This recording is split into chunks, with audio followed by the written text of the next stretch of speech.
उदय और करण ने अपने प्यार के इजहार के लिए एक कैफे में छोटी सी पार्टी का इंतजाम किया था।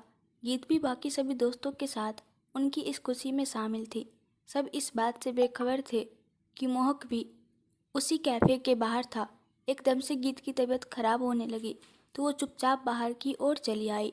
अपनी धुंधलाती नज़रों से उसने जाते हुए मोहक को देख लिया था, लेकिन उसे आवाज़ दे पाती उससे पहले ही वो बेहोश होकर गिर पड़ी। गीत ललित के मुंह से निकला, जो गीत के पीछे ही आ रहा था। अंदर हल्का म्यूजिक बज रहा था। सब दोस्त और सहकर्मी पार्टी में मशगूल थे, तो इस तरफ किसी का ध्यान नहीं गया था। गीत उठो, गीत क्या हुआ तुम्हें? ललित उसका सिर अपनी हथेली में थाम कर बोला। वो उसे गिरते देखकर ही घबरा गया था। गीत, आंखें खोलो बेटा। उसने गीत का गाल थपथपाया, लेकिन गीत में कोई हरकत नहीं हुई। उसे यूं देखकर आसपास के लोग वहां जमा होने लगे। गीत ने आंखें नहीं खोली तो ललित ने उसे गोद में उठाया और अपनी कार में उसे लेटाकर हॉस्पिटल की तरफ बढ़ गया। हेलो उदय, ललित ने कार ड्राइव करते हुए ही उदय को कॉल मिला दिया। कहाँ हो तुम दोनों? गीत भी नहीं दिख रही यहाँ, उदय बोला। वो गीत को हल्का चक्कर आने लगा था तो उसने घर जाने को कहा, इसलिए मैं उसे ले आया। तो मुझे कहा होता ना। गीत ठीक तो है ना? हाँ यार, बिल्कुल ठीक है। तू टेंशन मत ले, वो शायद इतने दिनों बाद किसी पार्टी में शामिल हुई, इसलिए मैं घर पहुंचकर टेक्स्ट करता हूँ तुझे, ललित ने कहा। ठीक से जाना और गीत का ख्याल रखना। बाय। ललित ने फ़ोन को कार के डैशबोर्ड पर आराम से रख दिया और पीछे लेटी हुई गीत को देखा। वो अब भी बेहोश थी। क्या हुआ होगा? ललित चिंता में घुलता हुआ बड़बड़ाया और कार की स्पीड थोड़ी बढ़ा दी। गीत ने धीरे से आंखें खोली। उसे अपने सामने सफ़ेद रंग की छत दिखाई दी और उसी से लगा सफ़ेद रंग का पंखा। अभी भी सब कुछ धुंधला ही नजर आ रहा था। मोहक, उसे बेहोश होने से पहले का दृश्य याद था, तो होश आते ही मोहक का जिक्र आया उसके मुंह से। Are you okay? किसी अनजान शख्स की आवाज़ आई तो गीत ने अपने बगल में देखा। वाइट कलर के लंबे कोट में अपने गले में स्टेथोस्कोप डाले एक 45 से 50 साल का व्यक्ति खड़ा था। कोई शक नहीं था कि वो एक डॉक्टर था। डॉक्टर? और मैं कहाँ? गीत ने मन में सोचा और चारों ओर नज़र घुमाई। उसने अपने आप को एक छोटे से वार्ड में पाया जिसमें कुछ इलाज संबंधी टूल्स और मशीनें रखी हुई थी। गीत को याद आया कि उसकी हालत एकदम से ख़राब हो गई थी। वो सांस भी नहीं ले पा रही थी। फिर वो बाहर आई तो उसे उसे मोहक नज़र आया था। फिर उसके आगे उसे कुछ याद नहीं। उसे यहाँ कौन लाया? कहीं उसकी वजह से उदय की पार्टी न खराब हो गई हो। वो इस ख्याल से एक पल को परेशान हुई। क्या अब आप ठीक महसूस कर रही है? डॉक्टर ने उसे ख्यालों में खोया देख पूछा। जी डॉक्टर। वो अब डॉक्टर की तरफ देखकर बोली। मेरे साथ कौन? मुझे यहाँ कौन लाया? गीत ने डॉक्टर से पूछा। आप रेस्ट कीजिए, मैं उन्हें अंदर भेजता हूँ, कहकर डॉक्टर बाहर निकल गया। गीत ने अपने हाथ में पहनी घड़ी देखी। रात के 9 बज रहे थे, मतलब उसे यहाँ 2 घंटे बीत गए थे। कुछ पलों बाद उसी दरवाजे से ललित अंदर आया। तुम ठीक हो ना गीत? उसने अंदर आते ही पूछा। मुझे क्या होगा भैया, और आप मुझे यहाँ क्यों ले आए? गीत ना समझ बनती हुई बोली। हाँ तो तुम बताओ ना, कैसे बेहोश हो गई तुम? मुझे कैसे पता होगा? डॉक्टर ने क्या कहा? गीत ने पूछा। High blood pressure. तभी तो पूछ रहा हूँ कि किस बात का इतना तनाव ले रही हो अब अगर कभी ऐसा हुआ तो देख लेना, मैं तुम्हें ऑफिस नहीं जाने दूंगा। और रही बात तुम्हारे फैशन हाउस की, तो मैं हूँ उसके लिए। वो प्यार भरी आवाज़ में डांटे जा रहा था। बस बस भैया, अब क्या आप हॉस्पिटल में ही फैशन हाउस खोल देंगे? वो हल्का मुस्कुराती हुई बोली। देखो, मैं बस इतना कह रहा हूँ कि अपना ध्यान रखो, तुमसे बढ़कर मेरे लिए कुछ नहीं है। वो उसका गाल छूते हुए बोला। मैं जानती हूँ भैया, और मैं ठीक हूँ, बिल्कुल कुछ नहीं हुआ है मुझे, गीत ने कहा। लेकिन उसे पता था कि उसका तनाव ज़्यादा बढ़ गया था, जिस वजह से हाई बीपी की दिक्कत हुई। उसके चलते ही उसे चक्कर आना, आंखों के आगे अंधेरा, एकदम से इतना पसीना और घबराहट हुई। अच्छा चलो, अब तुम रेस्ट करो, मैं यहीं बाहर हूँ, कोई ज़रूरत हो तो आवाज़ दे देना, ललित ने कहा और बाहर जाने लगा। मतलब अब मुझे सच में बीमार कर देंगे आप? गीत बोली तो वो नासमझी से पलटा। मतलब ये कि इतनी सी दिक्कत के लिए आप मुझे हॉस्पिटल में एडमिट रहने देंगे ताकि यहाँ पड़े पड़े मैं सच में बीमार हो जाऊँ? भैया घर चलते हैं ना, वो बेड से उतरती हुई बोली। तुम वाकई ठीक महसूस कर रही हो ना अब? ललित को फिर भी चिंता थी ऑफ कोर्स भैया, चलिए। कार में ललित के बगल में बैठी गीत बाहर के घोर अंधेरे को देखे जा रही थी। आज जो हुआ वो उसने ललित को नहीं बताया। उसने नहीं बताया कि आज मोहक आया था। वो बेहोश होने से तुरंत पहले नजर आया था उसे। लेकिन क्या वो सच में था या वो उसकी नज़रों का धोखा मात्र था? हाँ, ऐसा हो सकता है, क्योंकि कुछ दिनों से उसे वक्त बेवक्त मोहक की आवाज़ें भी आने लगी थी। वो इश्क में पगलाए इंसान की तरह मोहक को महसूस करके उससे बातें भी तो करने लगी थी। तो क्या ये मुमकिन नहीं था कि उसे मोहक नज़र भी आने लगे? वो सच में था या गीत को नज़रों का धोखा हुआ? इन दोनों ही विकल्पों में वो कुछ नहीं कर सकती थी। हाँ, अगर वो सच में दिल्ली आया था तो ज़रूर गीत को देखने ही आया होगा, और इस घटना को 2 ढाई घंटे बीत गए थे। वो अब तक चला गया होगा और अब उसे ये सब ललित से कहना भी मंजूर न था। वो अपने भाई होने का फ़र्ज हमेशा से निभाता आया था, तो अब क्यों न गीत भी एक अच्छी बहन होने का फ़र्ज निभाए। उसे अपनी परेशानियों में घसीटने के बजाय उसे उसकी ज़िंदगी में आगे बढ़ने को कहे।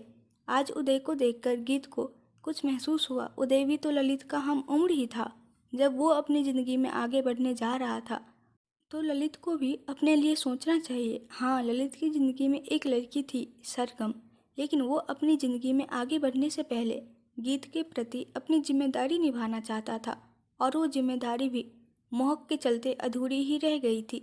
इसलिए शायद ललित ने अपनी ज़िंदगी भी रोकी हुई थी। गीत ने नज़र उठाकर ललित को देखा। शायद ललित के अलावा उसके लिए इतना और कोई नहीं कर सकता था, लेकिन अब उसका भी कुछ फर्ज बनता है भैया। वो कुछ देर ललित को देखने के बाद बोली। वो कैसी है? गीत ने सीधा सवाल कर दिया। कौन? ललित का ध्यान ड्राइव पर ही था। सरगम जी, मेरी होने वाली भाभी। वो भी सीधे बोल गई। ललित सरगम के नाम पर ही अटक गया। बोलिए भी भैया। वो ठीक ठीक है। कुछ दिनों से बिजी हूँ, इसलिए ढंग से बात नहीं हो पाई उससे। ललित नज़रें चुराते हुए बोला। आप बिजी है या उनसे बच रहे हैं? वो शादी के लिए कहती हैं और आप बस बहानों में उनको टालते जा रहे हैं, है ना? वो ललित के पास कोई जवाब न था। घर आ गया। ललित ने उस बात को ही विराम दे दिया, लेकिन गीत ने सोच लिया था कि अब वो जल्दी इस बारे में कुछ करेगी। गीत ऑफिस से लौटी और हाथ मुंह धोकर हॉल में आकर बैठ गई। ऑफिस में सब ठीक चल रहा है ना बेटा? आनंद जी ने गीत से पूछा। हाँ पापा, सब ठीक है। और आपको पता है, अब मेरी सैलरी भी बढ़ने वाली है। अच्छा, ये तो बहुत ही अच्छी बात है। बरखा जी भी वहाँ आती हुई बोली। हाँ मम्मी, वैसे खाना बन गया क्या? गीत ने पूछा। हाँ, तू बैठ, मैं लगा देती हूँ, बरखा जी ने कहा। नहीं, पहले भैया को आ जाने दीजिए, सब साथ ही खा लेंगे, गीत ने कहा। तो बरखा जी भी आकर सोफे पर बैठ गई। वैसे फैशन हाउस का काम कब से चालू होगा? आनंद जी ने पूछा। बस अब कुछ दिन और पापा, फिर मेरे सपने को सच करने का वक्त आ जाएगा। वो खुश थी। नाम सोचा है कुछ? आनंद जी ने फिर पूछा। हाँ, भैया के नाम पर, ललित डिजाइन हब, गीत फिर खुशी से बोली। और भैया को कोई और नाम रखना हो तो? दरवाजे से अंदर आता ललित बोला। आप आ गए भैया? गीत की नज़र दरवाजे की तरफ घूमी। तो बताओ, मेरी पसंद का नाम अपने फैशन हाउस के बोर्ड पर लिखवाओगी क्या? ललित आकर सोफे पर पसर गया। ये आप मुझसे पूछ रहे हैं? आप जो बताएंगे वही नाम होगा, गीत ने कहा। हाँ, तो मैंने भी कुछ सोचा था, बताइए। मीत मैजिकल क्लॉथिंग। ये कैसा रहेगा? ललित ने कहा, और गीत के चेहरे के भाव देखने लगा। मीत। वो मन में सोचने लगी कि ललित ने ये नाम क्यों सुझाया, लेकिन उसे समझते पल भी न लगा। मोहक और गीत, मीत। लेकिन भैया, वो बोलने को हुई कि बीच में ही ललित ने टोका।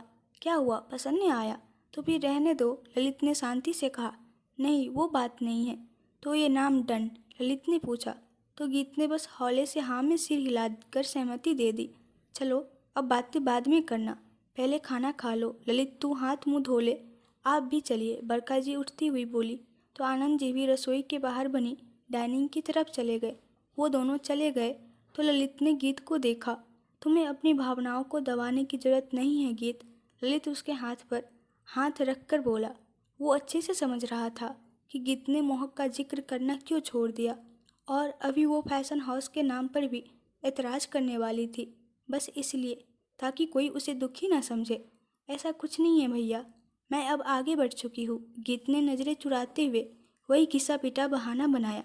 मैं तुम्हारी सच्ची भावनाओं का बहुत सम्मान करता हूँ गीत, और ये भी जानता हूँ कि तुम मोहक को भूलकर कभी आगे नहीं बढ़ोगी। और यकीन करो मेरा, मैं भी कभी तुम्हें इस बात के लिए मजबूर करके तुम्हारे मन को ठेस नहीं पहुँचाऊँगा। तो तुम्हें मोहक का नाम लेने में झिझकना नहीं चाहिए, ललित बोला। गीत ने उसे देखा। थैंक यू भैया, जहाँ मैं खुद अपनी लाइफ में उलझ जाती हूँ वहाँ भी आप मुझे समझ जाते हैं, वो भरी आंखों से बोली। थैंक यू से काम नहीं चलेगा, तुम्हें कुछ और करना पड़ेगा मेरे लिए, ललित आंखें सिकोड़ते हुए बोला। हाँ बोलिए ना, मैं कुछ भी करने के लिए तैयार हूँ। वो मेरा इस ठंड में हाथ धोने का बिल्कुल मन नहीं कर रहा है, क्या आज तुम मुझे अपने हाथों से खिला दोगी? वो मुस्कुराते हुए बोला। बिल्कुल, चलिए। गीत भी उसके साथ खुश हो ली। उसने अपने हाथों से ही ललित को खाना खिलाया, साथ में खुद भी खाया। खाने से फ्री होकर वो खुशी खुशी कमरे में चली आई। मीत मैजिकल क्लॉथिंग, उसे वाकई ललित का सुझाव पसंद आया था, लेकिन उसने मीत को मोहक और गीत की बजाय मोहक और ललित से जोड़ा था। ये दोनों ही उसकी ज़िंदगी में सबसे ज़्यादा अनमोल थे उसके लिए।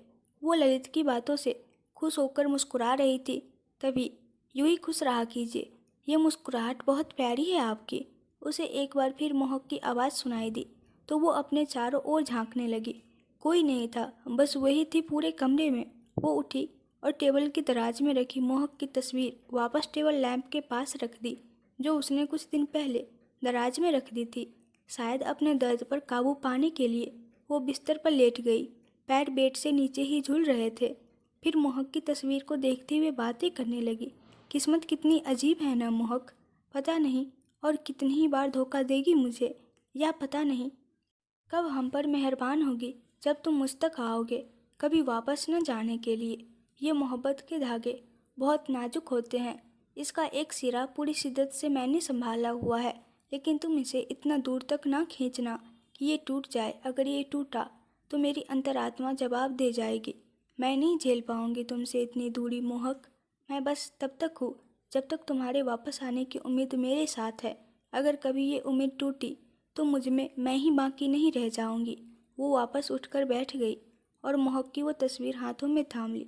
तस्वीर अपने फ़ोन से गीत ने ही ली थी जब मोहक उसके साथ था, लेकिन गीत की तरफ ना देखकर परे देख रहा था। हम ज़रूर मिलेंगे मोहक, चाहे तुम्हारी मर्जी हो या ना हो। उसने मोहक की तस्वीर को अपने सीने से लगा लिया। नया साल आने वाला था। सब कुछ न कुछ नया करने का सोच रहे थे।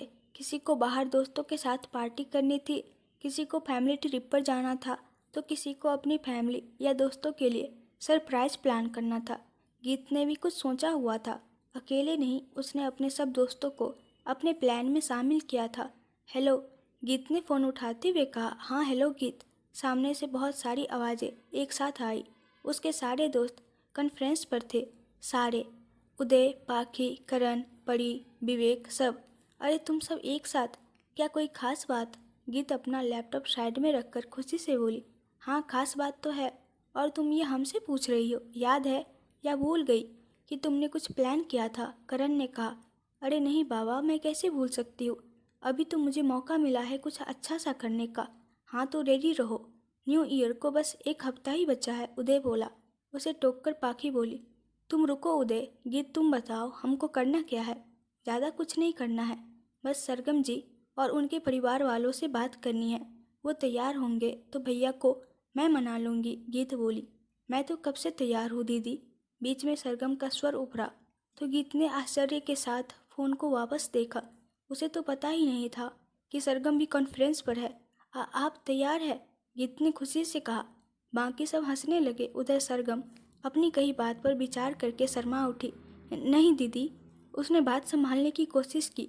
यह तो कब से तय था कि ललित की शादी सरगम से होगी, इसलिए वो गीत को ननद के तौर पर दीदी ही कहती थी। मतलब आप अभी तैयार नहीं हैं? गीत ने उसे शर्माते देख उसकी टांग खींची। नहीं, मेरा मतलब हाँ। सरगम बोलने में एक बार फिर गड़बड़ा गई। बाकी सब एक बार फिर हंसने लगे तो उसे पता चला कि गीत जानबूझकर ये सवाल कर रही है। वो मुस्कुराई और चुप रह गई। अच्छा सरगम जी, आपके मम्मी पापा को कौन मनाएगा? गीत ने पूछा। उन्हें क्या दिक्कत होगी, वो तो काफ़ी पहले ही हामी भर चुके हैं हमारे रिश्ते को लेकर, सरगम नासमझी से बोली। हाँ वो तैयार है, लेकिन क्या इस अरेंजमेंट के लिए वो मानेंगे? क्योंकि यहाँ तो ये बात मम्मी पापा और भैया के लिए सरप्राइज होगी। मेरे अलावा तो किसी को नहीं पता ना, गीत ने समझाया। ओह हाँ, आप टेंशन मत लो, उन्हें मैं समझा दूंगी। और सरगम रुकी और सब एक साथ बोले, और आप सभी का बहुत शुक्रिया जो आपने इतना सोचा। ललित तो इस बारे में कुछ सोचते ही नहीं, लेकिन कहीं उन्होंने हमारे वहाँ आने के बाद मना कर दिया तो। इस पर विवेक बोला, उसकी तो आप टेंशन ही मत लो। गीत कुछ कहे और ललित भैया ना माने, ऐसा तो हो ही नहीं सकता। विवेक की बात सुनकर गीत को याद आया, हाँ, जब उसने ललित को बताया था कि उसे मोहक पसंद है तो उसने बिना किसी शिकायत के मोहक से मिलने की बात कह दी थी। बाद में गीत के पिता ने जरूर इस बात का विरोध किया था, लेकिन ललित ने ही उनको राजी किया था। वो सोच में गुम थी और बाकी सब कुछ न कुछ बातें करके हंसे जा रहे थे। एक हफ्ता जल्द ही बीता और न्यू ईयर आ गया था। रात के 12 बजे ही हर तरफ पटाखों का शोर शुरू हो गया था और माहौल में सबकी गूंजती सी आवाज़ें आ रही थी। Happy new year to all, happy new year to all. Geet अपने कमरे की बालकनी पर खड़ी पटाखों से झिलमिलाते शहर को देख रही थी। उसका फ़ोन बिस्तर पर पड़ा टेक्स्ट मैसेजेस से टनटनाए जा रहा था। सबके न्यू ईयर विशेष के मैसेज आ रहे थे, लेकिन गीत किसी का मैसेज देखने की बजाय नीचे गली में पटाखे जलाते बच्चे को देख रही थी। 5 से 7 बच्चों की टोली पटाखों को आग लगाकर दूर भाग जाती और जब वो पटाखा आकाश में जाता तो वो सब ताली मार मार कर खुश हो जाते। वाकई बचपन में कितना आसान होता है छोटी छोटी बातों में खुश हो जाना। खैर, फिलहाल तो गीत भी इन छोटी सी बात में खुशी ढूंढ रही थी और मुस्कुरा रही थी। न्यू ईयर की सर्द सुबह थी। दोनों ने आनंद जी और बरखा जी का आशीर्वाद लिया। गीत ने अपने ललित भैया को सुबह सुबह मंदिर ले गई। फिर घर आए तो गीत जिद करने लगी कि उसे बाहर घूमने जाना है। ललित मान गया। उसने बाकी सबको भी बुलाने को कहा तो गीत ने ये कहकर मना कर दिया कि उसे सिर्फ अपने भैया के साथ जाना है। वो दोनों घूमने निकल गए। पीछे से गीत के सारे दोस्त उसके घर पर हाजिर हो गए थे। दिल्ली का Jantar Mantar, national rail museum, gurdwara, Shri Bangla Sahib जैसी और भी कई जगह। उन्हें घूमते घूमते शाम के 6 बज गए थे। सर्दी का वक्त था तो अंधेरा जल्दी ही हो गया था। वो अंधेरा होते ही घर लौट आए। घर के दरवाजे पर कदम रखते ही ललित की आंखें चौड़ी हो गई। पूरा हॉल सजा हुआ था। हाँ, न्यू ईयर था, लेकिन ये डेकोरेशन न्यू ईयर के मुकाबले कुछ ज़्यादा ही लग रहा था। और तो और इतने सारे मेहमान, लग रहा था जैसे पूरे रिश्तेदार ही आ गए हों। साइड में मेहमानों के लिए खाने पीने का बहुत ही बढ़िया इंतजाम किया हुआ था, लेकिन ये सब ललित को क्यों नहीं पता। और क्या, न्यू ईयर पर यह पार्टी कुछ ज़्यादा बड़ी नहीं लग रही थी। हॉल में सोफे के पास गीत के सारे दोस्त खड़े ऐसे मुस्कुरा रहे थे जैसे ये सब उन्हीं की करामात थी। और आखिर में ललित की नज़र ठहरी सोफे पर, जहाँ उसके माता पिता के साथ कोई बैठा था। सरगम यहाँ ललित बड़बड़ाया। सबसे ज़्यादा अचंभा उसे सरगम को देखकर हुआ था, जो उसके माता पिता के साथ एक आदर्श और सुशील लड़की की तरह बैठी थी। और फिर बगल वाले सोफे पर नज़र पड़ते ही तो उसकी आंखें लिमिट से ज़्यादा बड़ी हो गई। सरगम के मम्मी पापा भी यहीं थे। ये सब चल क्या रहा था? सेंटर टेबल पर शगुन के सामान जैसा कुछ रखा था। वही रंगीन सजे हुए टोकरे में रखे फ्रूट्स, ड्राई फ्रूट्स के सजीले डिब्बे, फ्लावर बंचेस वगैरह वगैरह। ललित ने गर्दन घुमाकर गीत को देखा, जो अब तक तो उसके बगल में ही खड़ी थी, लेकिन अब अरे कहाँ गई? ललित ने आंखें मसली। उसे एक पल को लगा जैसे वो कोई सपना देख रहा हो, क्योंकि सामने इतना कुछ नजर आ रहा था और अब गीत भी गायब। उसने एक बार फिर ढंग से आंखें खोलकर देखा। गीत अब भी उसके बगल में नहीं थी। चलो, वो थोड़ा निश्चिंत हुआ कि वाकई उसकी आंखें भ्रमित है। फिर उसने वापस सामने देखा। सब वैसा ही था। हॉल में काफ़ी हलचल थी और गीत अब अपने दोस्तों में शामिल होकर मुस्कुरा रही थी। क्या हो रहा है? किस बात का फंक्शन है? ये इतनी तैयारी न्यू ईयर के लिए? वो बड़बड़ाता हुआ आखिरकार अंदर बढ़ गया। उसने आते ही सरगम के पिता दीपक जी और माँ रुक्मिणी जी के पैर छुए और हाथ जोड़कर प्रणाम किया। खुश रहो, हमें लगा तुम्हें देर हो जाएगी। चलो, अब तुम दोनों को तैयार हो जाना चाहिए। 6:30 बज चुके हैं। सरगम के पिता दीपक जी घड़ी देखते हुए बोले तो ललित असमंजस में खड़ा रहा। उसने उसी असमंजस के साथ गीत को देखा, क्योंकि अब तक उसे ये तो पता चल ही चुका था कि ये जो कुछ भी चल रहा है वो गीत और उसके दोस्तों ने किया है। गीत उसकी तरफ नहीं देख रही थी तो वो चलकर उस तरफ आ गया। ये सब क्या है गीत? ये सरगम के पापा क्या कह रहे हैं कि तैयार हो जाओ? उसने नासमझी से पूछा। गीत ने उसे देखा, फिर उसके पीछे बैठी सरगम को। उसने ललित को जवाब ना देकर सरगम से कहा, सरगम जी चलिए, आपको तैयार होना है ना। सरगम उठकर पड़ी और पाखी के साथ ऊपर चली गई। गीत उन्हें जाते देख रही थी। तभी ललित वापस बोला, मुझे समझाओ तो कुछ, क्या हो रहा है यहाँ? चलिए आप भी, आपकी इंडो वेस्टर्न शेरवानी आपके कमरे में रखी है। वो ललित से बोली, तुम ऊपर आओ एक बार। ललित धीमे से बोला और सीढ़ियाँ चढ़ने लगा। गीत भी उसके पीछे हो ली। आखिर कोई जवाब तो देना ही था। ये सब क्या है? ये मेहमान, सरगम की फैमिली भी यहाँ है, और इतनी तैयारी किस बात की? गीत दरवाज़ा खोलकर अंदर आई ही थी कि ललित ने पूछा, आपकी इंगेजमेंट है भैया? गीत बातों को उलझाते ना हुए सीधे बोल गई। हैं? गीत जितना नॉर्मली बोली थी, ललित ने उतने ही अचंभे से उसे देखा। हाँ, यही सच है। चलिए अब जल्दी तैयार हो जाइए, सब आपका इंतज़ार कर रहे हैं नीचे, कहकर गीत वापस बाहर जाने को हुई। अरे लेकिन ऐसे कैसे? मुझसे बिना पूछे, मेरी कोई राय जाने बिना तुमने इतना अरेंजमेंट क्यों कर दिया? ललित ने गीत को रोका। गीत वापस पलटी। आप मेरे लिए कुछ अच्छा करने से पहले मुझसे पूछते हैं क्या? ललित इस पर कुछ भी नहीं बोल पाया तो गीत ने वापस कहा, नहीं ना, लेकिन आप मेरा अच्छा सोचते सोचते अपने आप को भूल गए हैं, तो क्यों ना मैं आपके बारे में सोचूं। गीत मुस्कुराई। लेकिन गीत, सब कुछ यूँ एकदम से, हम कुछ भी एकदम से नहीं है, यकीन मानिए, आपको कुछ कमी देखने को नहीं मिलेगी। और रही बात सबकी इजाज़त की, तो सब में सिर्फ आप ही अड़े हुए हैं अब तक, जबकि सगाई का समय हो आया है। गीत ने मुंह बनाया, लेकिन गीत, अब जितने भी लेकिन बाकी है वो सब सगाई के बाद। ओके भैया, उसने कहा। जितने में उदय, करण और विवेक भी कमरे में आ गए। जल्दी, हाँ, आज ही होनी है सगाई, गीत अपने दोस्तों की तरफ देखते हुए बोली और बाहर निकल गई। ललित ने अब बेचारगी से उन तीनों को देखा। ऐसे देखने से हमारा दिल नहीं पिघलेगा, जाओ नहा कर आओ, फिर तैयार भी होना है तुम्हें, उदय ने कहा। तो ललित मुंह बनाते हुए बाथरूम में चला गया। तो वो तीनों ताली मार के हंस पड़े। ललित बाथरूम में गया, थोड़ी देर तक उदासीन चेहरा रखा, फिर गर्दन पर हाथ फेरता हुआ मुस्कुरा दिया। कुछ देर में फंक्शन शुरू हो गया। गीत के साथ उसके सभी दोस्त भी तैयार हो गए थे। ललित के दोस्त भी इनवाइट थे। गीत ने जामुनी रंग का घेरदार सूट पहना था आज। हाँ, वो हमेशा ऐसे ही कपड़े पहनती थी, लेकिन आज का ड्रेस थोड़ा हैवी था। जालीदार दुपट्टा था जिसकी गोल्डन कलर की किनारी थी। सरगम को नीचे हॉल में लाया गया। उसने वाइन कलर लहंगा पहना था जो गीत ने ही पसंद किया था। ललित भी आ गया था। अब उसके चेहरे पर संतुष्टि वाले भाव नजर आ रहे थे। उसने भी वाइन कलर इंडो वेस्टर्न पहना था। बरखा जी और रुक्मिणी जी दोनों को बलाए लेती नहीं थक रही थी। कुछ देर में रिंग सेरेमनी भी हो गई। सरगम और ललित दोनों ही इस वक्त गीत के शुक्रगुजार थे। ललित ने गीत की चिंता में इस ओर ध्यान देना ही छोड़ दिया था। गीत बस उन दोनों को साथ देखकर ही खुश थी।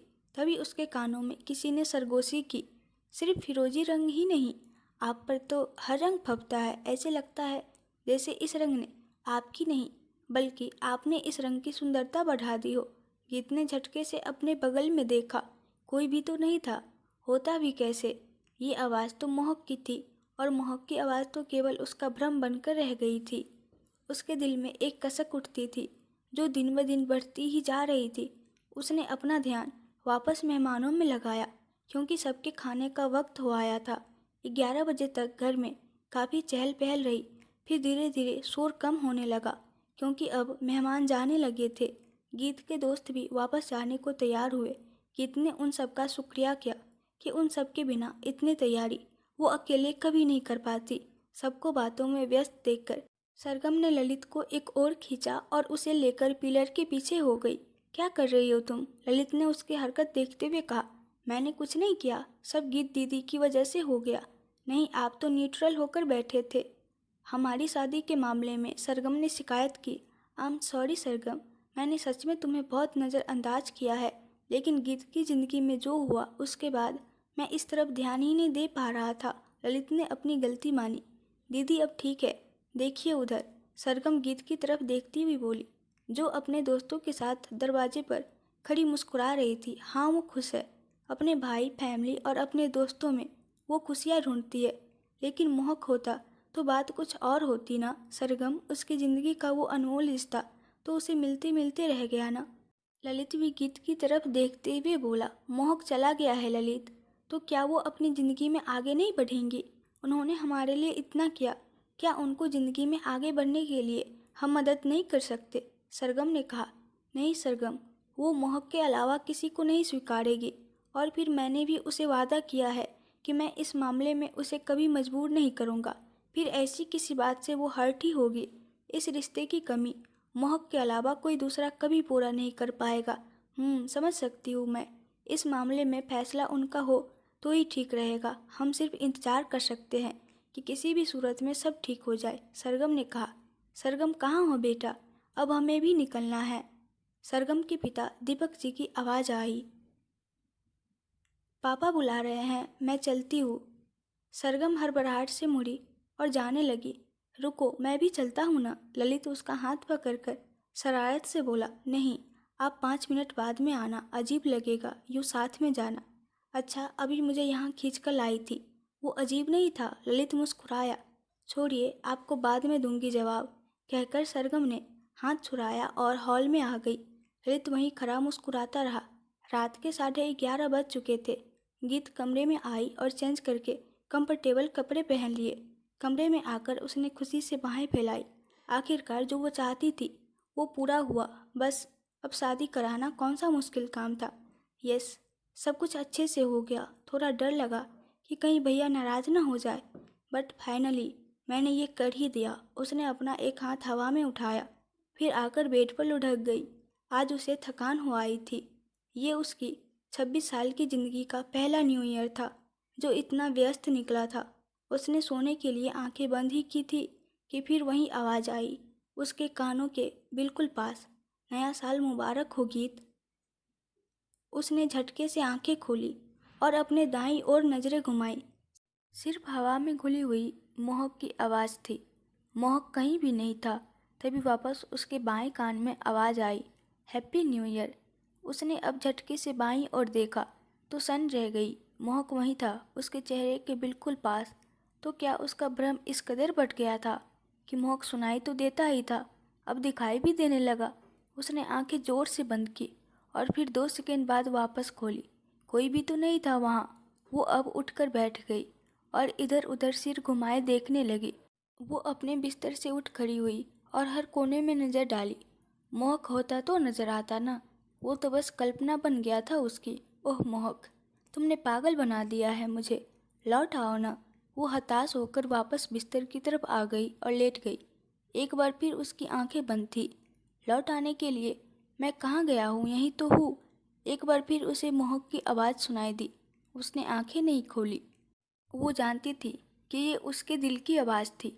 ये उसका दिल ही था जो महक की तरफ से बोलता था, तुम बहुत बुरे हो, बिल्कुल नहीं सोचा ना मेरे बारे में जाने से पहले। वो आंखें मूंदे ही बोली। ये बात उसके दिमाग से निकली थी। तभी उसका दिल महक की तरफदारी करता हुआ महक की आवाज़ में ही बोला, आपके बारे में सोचकर ही तो चला गया। गीत ने करवट ले ली। उसकी बंद आंखों में भी आंसू झिलमिला रहे थे। खुद को क्या ही तसल्ली दे सकती थी वो। सो थोड़ी देर सुबह कर सो गई। आज ऑफिस की छुट्टी थी, शाम का समय था। गीत अपने बालकनी में लगे पौधों को पानी दे रही थी। फिर वहीं पड़ी चेयर पर बैठ गई। सर्दियाँ जाने को थी, लेकिन हल्की ठंड अभी भी थी। वो हल्की सर्द हवाओं में बैठी डूबते सूरज को देख रही थी। मन में विचारों की कोई कमी नहीं थी। अब तो हर लम्हा उसे महक से जुड़ा महसूस होने लगा था। हर लम्हे में वो महक की यादें जोड़ लेती थी। जैसे ये पौधे, ये भी उसे महक की याद दिलाने में सक्षम थे। और महक तो था ही सबसे अलग। उसके जैसा कोई न था, ना कोई कहानी का किरदार और ना ही कोई असल जिंदगी में। उसने उस आरामदायक चेयर के सिरहाने पर सिर रख दिया और उसे आगे पीछे झुलाते हुए सोचने लगी। ऐसी ही शाम थी वो, ऐसा ही सर्द माहौल, और फिर वो दोनों ही पेड़ पौधों से भरे पार्क की घास में बैठे थे। तो वहाँ तो ठंडक होनी ही थी। महक उसके सामने बैठा था, अपनी नज़रें झुकाए वो घास में अपनी उंगलियां फिरा रहा था। सामने गीत बैठी थी। और महक में एक बात और खास थी, वो दिन ब दिन और ज़्यादा संकोची होता जा रहा था। हाँ, अब तो उसे गीत को जानते हुए 2 साल से ज़्यादा समय बीत चुका था, लेकिन उसकी झिझक मिटने की बजाय बढ़ती जा रही थी। खैर, गीत को उसके इस व्यवहार से कोई दिक्कत नहीं थी। क्यों दिक्कत होती, बल्कि ये तो महक की खासियत थी कि वो और लड़कों जैसा नहीं था। वो गीत से बहुत प्रेम करता था, लेकिन उसे इस प्रेम को दीवानों की तरह जाहिर करना नहीं आता था। उसका प्यार शुरू से खामोशी की चादर ओढ़े भी खूबसूरत था। वो नज़रें झुकाए बैठा था। गीत जानती थी कि बात की शुरुआत तो उसे ही करनी होगी। फिर उसे ख्याल आया कि कैसे फिल्मों में जब नायक प्यार में पड़ता है तो कई बार नायिका की आंखों में खो जाता है और उसके चेहरे से नज़र नहीं हटा पाता। गीत ये सोचकर शरारत से मुस्कुराई। क्या वो ये बात करके मोहक को परेशान करे? हाँ, जब वो मोहक से कोई शरारती बात करती थी तो वो संकोच में पड़ जाता था और उसकी शक्ल देखने लायक हो जाती थी। मैंने अक्सर देखा है फिल्मों में, कहानियों में, धारावाहिकों में। गीत ने शुरुआत की। क्या? मोहक धीरे से बोला। उसकी गर्दन झुकी हुई थी, जिसके कारण उसका ये एक शब्द भी स्पष्ट नहीं उभरा। यही कि लड़के जिस लड़की को पसंद करते हैं, अगर वो उनके सामने बैठी हो तो वो नज़र नहीं हटा पाते। वो मोहक को देखती हुई बोली, हाँ, लेकिन शायद असल ज़िंदगी में ऐसा नहीं होता होगा। वो धीरे से अपनी बात रखता हुआ बोला, क्योंकि उसके साथ ऐसा नहीं था। वो गीत को कभी नज़र भर नहीं देख पाया था, और तब तो बिल्कुल नहीं जब गीत भी उसे देख रही हो। असल ज़िंदगी में भी होता है, उधर देखो। गीत ने अपने बाईं ओर इशारा किया। मोहक ने उसके हाथ की दिशा में निगाह उठाई तो देखा कि थोड़ी दूरी पर कोई कपल बैठा था। लड़की नज़रें झुकाए बैठी थी और लड़का उसकी झुकी नज़र में अपने लिए प्यार तलाश रहा था। वो निरंतर उसे देखते जा रहा था, जैसे नज़रें उसके चेहरे से चिपक गई हो। सब एक जैसे तो नहीं होते ना? मोहक अपनी निगाह उन पर से हटाता हुआ बोला। गीत को भी शरारत सूझ रही थी। वो परे देखते हुए बोली, हाँ, वो उसे पसंद करता है शायद। मैं तुम्हें पसंद नहीं, कहते हुए उसने झूठी मायूसी से सिर झुका लिया। ऐसा बिल्कुल नहीं है गीत, आप गलत सोच रही है। वो एकदम से बोला, मतलब तुम्हें मैं पसंद हूँ, है ना? वो जानते हुए भी पूछ बैठी। बिल्कुल, ये भी कोई पूछने वाली बात है? वो हिचकिचाता सा बोला, मैं तुम्हें प्यारी लगती हूँ। गीत ने उसे हिचकिचाता देखकर और मज़े लेने की कोशिश की। उसने छोटी सी प्रतिक्रिया दी। ऐसा रिएक्शन? तुम्हें ना तारीफ करना ही नहीं आता। अगर पसंद करते हो तो इतना सूखा जवाब देते क्या? उसने फिर झूठा गुस्सा दिखाया और परे देखने लगी। आप मुझे पसंद है, इस बात को साबित करने की ज़रूरत नहीं पड़ेगी मुझे, मोहक ने कहा तो गीत ने उसे देखा। वो इधर उधर देखते हुए ही वापस बोला, सच कहूँ तो मुझे मेरी ज़िंदगी में कुछ गिनी चुनी बातें, चीज़ें और लोग पसंद है। उन गिनी चुनी बातों में है आपके साथ बैठकर की गई बातें, जिसमें मैं बोलना कम और आपको सुनना ज़्यादा पसंद करता हूँ। वो गीत की तरफ देखकर बोल रहा था। गीत भी बिना कुछ बोले मोहक को सुनना चाह रही थी। मोहक आगे बोला, उन गिनी चुनी चीज़ों में से मुझे पसंद है ये आपका दिया हुआ तोहफा। मोहक ने अपनी जेब से एक सुंदर सा फाउंटेन पेन निकाला जो मैरून रंग का था और उस पर गोल्डन रंग से डिजाइन बना हुआ था। ये पेन कुछ शाही लुक दे रहा था, जो उसे गीत ने ही पहले तोहफे के रूप में दिया था जब वो जॉब करने लगा था। आपको पता है, बचपन में हर्षित मुझसे खिलौनों के लिए लड़ता था, लेकिन इतने पसंद तो मुझे अपने खिलौने भी नहीं थे जितना कि ये पेन। वो पेन को देखकर हल्का मुस्कुराया था और उसे वापस अपनी शर्ट की पॉकेट में फंसा लिया। वो अब शर्ट सी पहनने लगा था। पहले तो फुल आस्तीन की टी शर्ट ही पहना करता था। और आपको पता है, जो गिने चुने लोग मुझे पसंद है उनमें आप सबसे ऊपर है, या यूँ समझिए बस आप एक ही है जो मेरी पसंदीदा है। वो निश्चल मुस्कान लिए बोला और गीत बस उसकी बातों में खोकर रह गई थी। गीत अपनी बालकनी की चेयर से उठ खड़ी हुई और अपना दुपट्टा सही किया। उसे याद आया कि वो उस वक्त उसकी बातों में इतना खो गई थी कि उसे ये भी पूछने का ख्याल नहीं आया था कि सिर्फ वो इकलौती क्यों थी उसके पसंदीदा लोगों की सूची में। उसका परिवार क्यों नहीं था उसकी इस लिस्ट में। लेकिन अब तो उसके पास जवाब था, जो उसे कुछ महीनों पहले हर्षित से मिला था। वो अपने कमरे में आ गई और उदय को मैसेज टाइप किया। उदय, किसी कंस्ट्रक्शन कंपनी का नंबर दे सकते हो? मुझे अब अपने फैशन हाउस की ज़मीन पर काम शुरू करवाना है। मैसेज सेंड करके उसने फ़ोन बिस्तर पर फेंक दिया। ना जाने क्या सुलग रहा था उसके मन में। अब ऐसा कैसे कर सकता है वो? उसने मुझे इतनी बेहतरीन यादें सिर्फ इसलिए दी थी ताकि मैं इन यादों के सहारे जी सकूं। वो इस पल बहुत बेचैनी महसूस कर रही थी। क्या पता था कि मोहक कब तक उससे दूर रहेगा। वो कब तक यूं ही उसकी यादों में गुम रहेगी। कितना लंबा इंतजार रहेगा उसका, कुछ भी तो नहीं पता था उसे। वो कुछ पल बिस्तर पर बैठ गई, लेकिन मन शांत नहीं हो पा रहा था। फिर वो उठी और अपनी अलमारी की तरफ बढ़ी और उसे झटके से खोलकर उसमें से वो बॉक्स निकाल लिया। उसे अब वो खत पढ़ने ही थे जो कभी मोहक ने लिखे थे।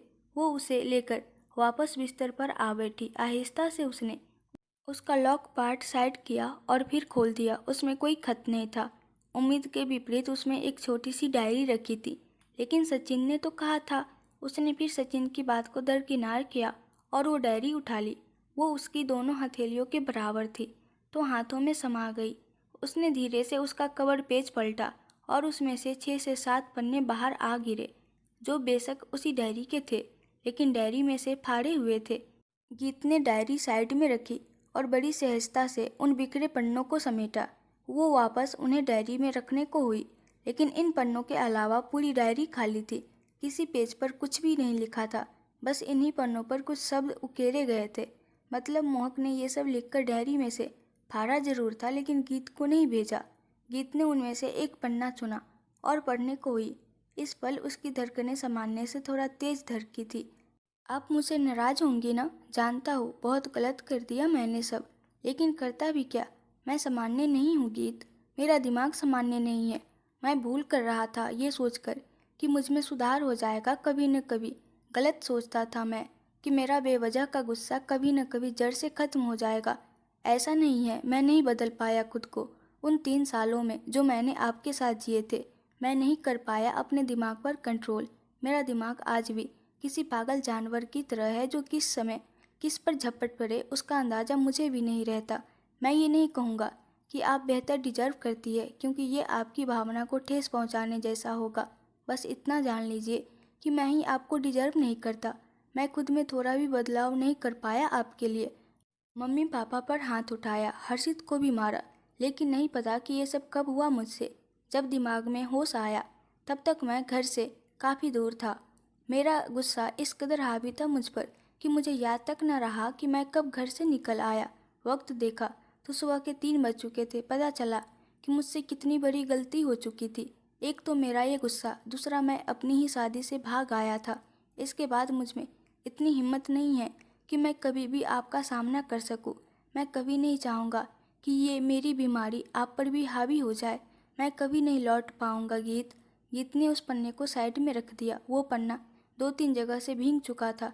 बेशक वो गीत के आंसू थे जिसका आभास उसे भी न था। उसने दूसरे पन्ने की ओर हाथ बढ़ाया। इस बार उसके हाथ कांपे थे।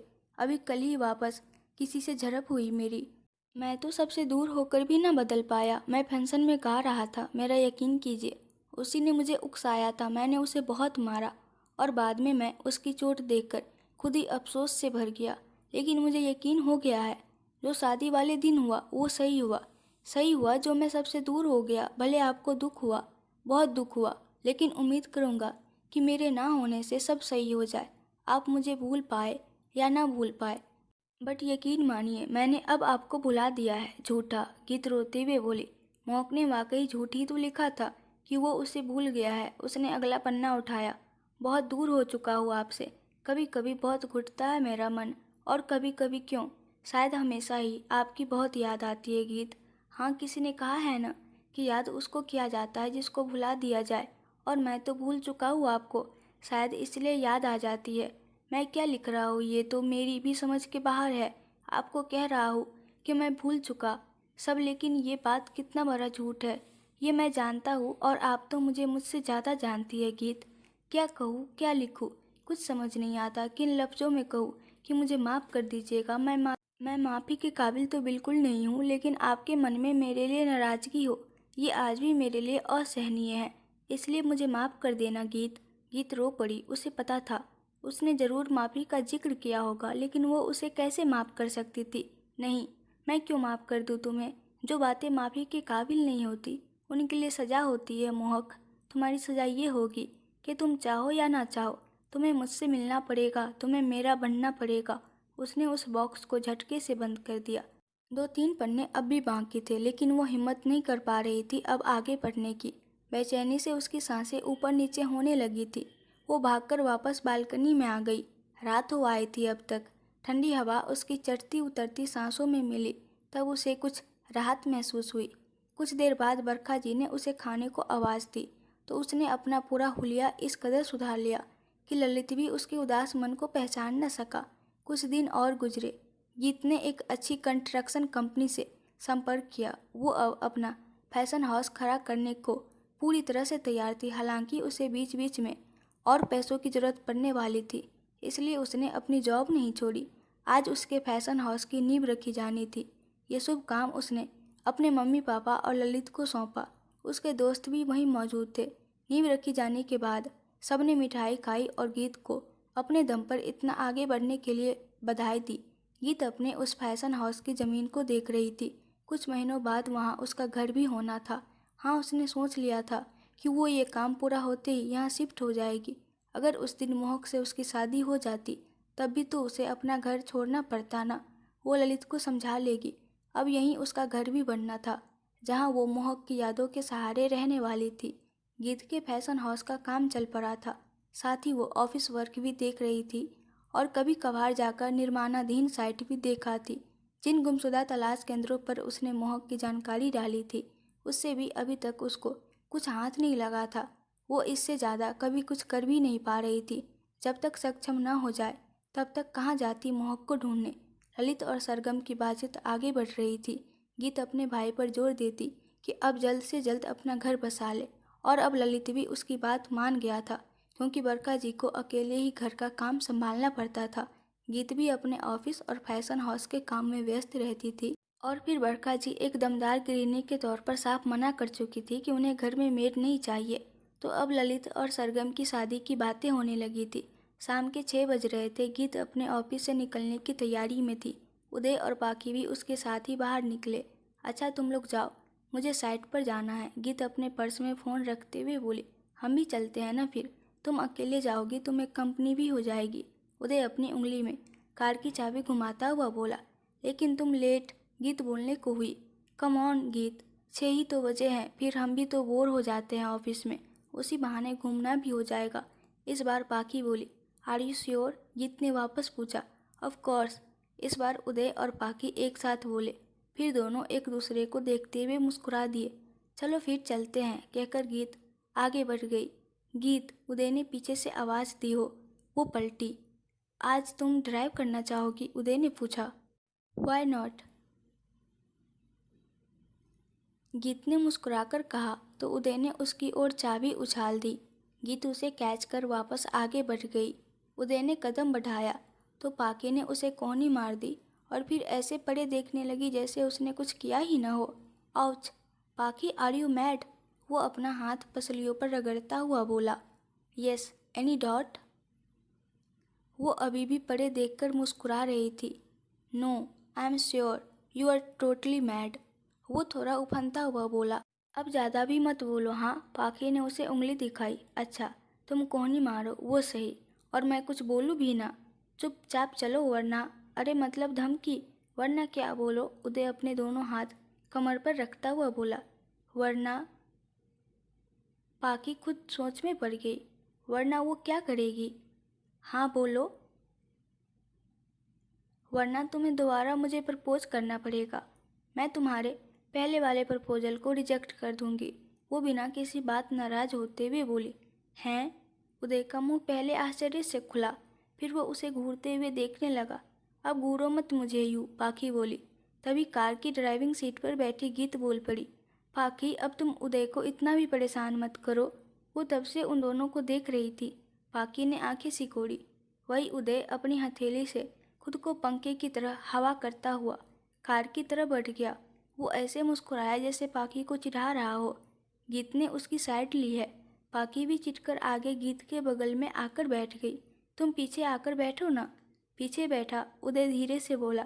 उसने इसलिए ही तो चाबी गीत को दी थी, ताकि वो और पाखी आराम से बातें कर पाए। अब अकेले बैठे रहो पीछे, बड़ा अकड़ रहे हो ना। और वैसे भी गीत हम दोनों की ड्राइवर थोड़ी है जो हम पीछे बैठे। पाखी अब उसको जानबूझकर परेशान करती हुई बोली, और उदय मुंह बनाता रह गया। गीत ने कार दोहराई और सीधे साइड पर लाकर ही रोकी। फिर वो मुआयना करने लगी, कितना काम हुआ, कैसे हुआ। हालांकि सभी मजदूर चले गए थे, लेकिन उसने सुपरवाइजर को कॉल करके रुकने को कहा था। वो उसी से कुछ डिस्कस कर रही थी। सामने फैशन हाउस का मैप भी रखा हुआ था। उदय भी वहीं साथ खड़ा सब सुन रहा था। पाकि साइड में किसी पत्थर पर बैठी फ़ोन चला रही थी। उसे पता था कि ये सब उसकी समझ के बाहर है। फिर कुछ देर बाद सुपरवाइजर वो मैप समेटता हुआ चला गया। अच्छा गीत, नीचे ग्राउंड फ्लोर पर फैशन हाउस और फर्स्ट फ्लोर पर? उदय ने पूछा, क्योंकि वो मैप समझ चुका था। 2 कमरे, छोटा सा हॉल, किचन, बाथरूम और टॉयलेट। वो आराम से बोली। वो तो दिखा मुझे, लेकिन ये सब यहाँ क्यों? उदय ने फिर पूछा। उदय, वो बहाना बनाने की कोशिश मत करना प्लीज़। उदय ने उसे देखते हुए ही कहा। मैं रहूँगी ना, यहीं रहूँगी जब काम पूरा हो जाएगा, वो धीमी सी आवाज़ में बोली। हाँ, ऐसा क्यों गीत? उसकी बात सुनकर पाखी उठकर उस तरफ आ गई। हाँ, कोई बात है क्या? तुम घर छोड़कर यहाँ क्यों रहोगी? उदय ने भी उसके सामने आकर पूछा। कोई बात नहीं हुई, तुम दोनों परेशान मत हो। बस मैंने सोचा है कि मैं यहाँ शिफ्ट हो जाऊँगी। लेकिन क्यों? बस यूँ ही, गीत ने सीमित सा उत्तर दिया। ललित को बताया तुमने? उदय ने पूछा। नहीं, भैया को अभी कुछ मत बताना, उसको मैं अपने शब्दों में समझा दूंगी बाद में। अरे यार गीत, ये सही नहीं है ना, कोई वजह है तुम्हारे पास इसकी? उदय झुंझलाया। वजह है, लेकिन शायद तुम नहीं समझ पाओगे। प्लीज़ अब छोड़ो ना इस बात को, घर चलते हैं, कहकर गीत मुस्कुरा दी ताकि उनके दिमाग से ये बात निकल सके। वो तीनों कार में थे। इस बार उदय ही ड्राइव कर रहा था और गीत पीछे बैठी थी। उसके इस फैसले के पीछे वजह तो थी। आज उसका और सरगम का रिश्ता बहुत अच्छा है। ललित की शादी के कुछ सालों बाद भी अच्छा रहेगा, लेकिन अगर वो हमेशा वही रहे तो शायद सरगम के मन में थोड़ा परायापन आ ही जाएगा। और इसमें सरगम भी गलत नहीं होगी। अगर उसकी शादी हो चुकी होती और उसके बाद वो लंबे अरसे तक घर रुकती, तभी उसे खुद को सही नहीं लगता। लेकिन उसकी शादी होने में कमी क्या रह गई थी? मंडप सजा था, वो दुल्हन भी बनी थी।